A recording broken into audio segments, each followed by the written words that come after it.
कभी सोचा है कि हमारे हाथ में मौजूद फोन, पानी की बोतल और हमारे हेडफोन में बज रहा गाना, इन सब में क्या एक जैसा है? सुनने में तो सब अलग अलग चीजें लगती हैं, है ना? पर ये सभी संसाधन हैं। और ये शब्द हमारी सोच से कहीं ज्यादा बड़ा और दिलचस्प है। चलिए इसी को समझते हैं। अच्छा, जरा सोचिए, एक चीज जिसे हम चख सकते हैं, दूसरी जिसे हम महसूस कर सकते हैं, और तीसरी जो सिर्फ हमारे दिमाग में है। इन तीनों में भला क्या कॉमन हो सकता है? और यकीन मानिए, इसी अजीब से सवाल में इस पूरे विषय का सार छिपा है। जवाब बहुत सीधा है, ये सभी संसाधन हैं। जी हाँ, एक आइडिया भी। और बस यहीं से संसाधनों यानी रिसोर्सेस को देखने का हमारा पूरा नजरिया बदलने वाला है। हमारी ये पड़ताल भी एक कहानी से ही शुरू होती है।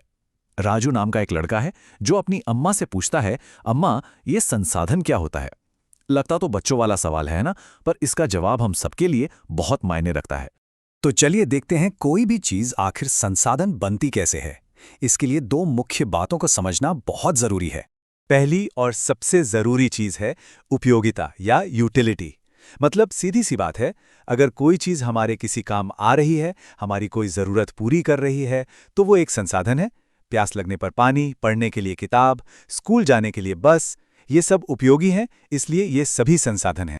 और जहां उपयोगिता होती है, वहां दूसरी चीज अपने आप आ जाती है, मूल्य यानी वैल्यू। हर संसाधन का कुछ ना कुछ मूल्य जरूर होता है, लेकिन और ये जानना बहुत जरूरी है कि मूल्य का मतलब हमेशा पैसा नहीं होता। देखिए, मूल्य दो तरह का हो सकता है। एक होता है आर्थिक मूल्य, जैसे कि सोना चांदी, जिन्हें खरीदा या बेचा जा सकता है। और दूसरा होता है सौंदर्यात्मक मूल्य, जैसे कि पहाड़ों का कोई खूबसूरत नज़ारा। हम उसे खरीद बेच नहीं सकते, पर उसकी खूबसूरती का आनंद तो लेते हैं ना। और जैसा कि कहानी में अम्मा कहती हैं, दोनों ही बहुत जरूरी हैं। एक सुंदर नज़ारा शायद बाजार में बिके ना, पर वो मन को जो शांति देता है, वो भी तो एक मानवीय जरूरत ही है। तो असल बात यह है कि मूल्य कई रूपों में आता है। और मजे की बात यह है कि किसी चीज का मूल्य समय और टेक्नोलॉजी के साथ बदल भी सकता है।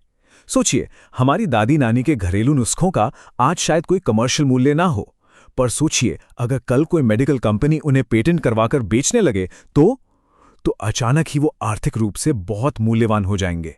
तो अब ये तो समझ आ गया कि रिसोर्स होता क्या है। चलिए अब जरा ये देखते हैं कि इन्हें मोटे तौर पर कितने प्रकारों में बांटा जा सकता है। सबसे पहला और सबसे जाना पहचाना प्रकार है प्राकृतिक संसाधन। ये कुदरत के वो तोहफे हैं जिन्हें हम ज्यादातर सीधे इस्तेमाल करते हैं, जैसे हवा जिसमें हम सांस लेते हैं, नदियों का पानी और खेतों की मिट्टी। प्राकृतिक संसाधनों को भी आगे दो हिस्सों में देख सकते हैं। एक है नवीकरणीय यानी रिन्यूएबल, जो या तो कभी खत्म नहीं होते या जल्दी से फिर बन जाते हैं, जैसे सूरज की रोशनी और हवा। और दूसरे हैं अनवीकरणीय यानी नॉन रिन्यूएबल, जिनका स्टॉक लिमिटेड है, जैसे कोयला और पेट्रोल। ये एक बार खत्म हो गए तो इन्हें दोबारा बनने में हजारों लाखों साल लग सकते हैं। दूसरा प्रकार है मानव निर्मित संसाधन। जब हम इंसान प्राकृतिक संसाधनों को लेकर उनका रूप बदल देते हैं, तो वे मानव निर्मित संसाधन बन जाते हैं। सोचिए, लौह अयस्क तो जमीन में पड़ा एक पत्थर ही था, जब तक हमने उससे लोहा निकालना नहीं सीखा, और फिर उसी लोहे से इमारतें, पुल और गाड़ियां बना डाली। और ये सब मुमकिन कैसे होता है? टेक्नोलॉजी की वजह से। असल में टेक्नोलॉजी अपने आप में एक बहुत बड़ा और बहुत जरूरी मानव निर्मित संसाधन है। ये वो ज्ञान और हुनर है जो हमें बाकी संसाधन बनाने में मदद करता है। और ये सब हमें लेकर आता है तीसरे और सबसे सबसे जरूरी रिसोर्स पर, और वो हैं हम इंसान यानी मानव संसाधन।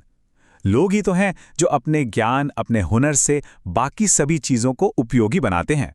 सच तो यह है कि सबसे बड़ा संसाधन इंसान खुद है। इसे एक उदाहरण से समझते हैं। मान लीजिए एक समस्या है, सूखे की वजह से सारी फसलें बर्बाद हो रही हैं। ये एक बहुत बड़ी प्राकृतिक चुनौती है ना? और फिर इंसान अपने ज्ञान, अपनी शिक्षा और अपने हुनर का इस्तेमाल करते हैं और एक समाधान खोज निकाल लेते हैं। हो सकता है वो सिंचाई की कोई नई तकनीक बना लें या पानी बचाने का कोई नया तरीका ढूंढ लें।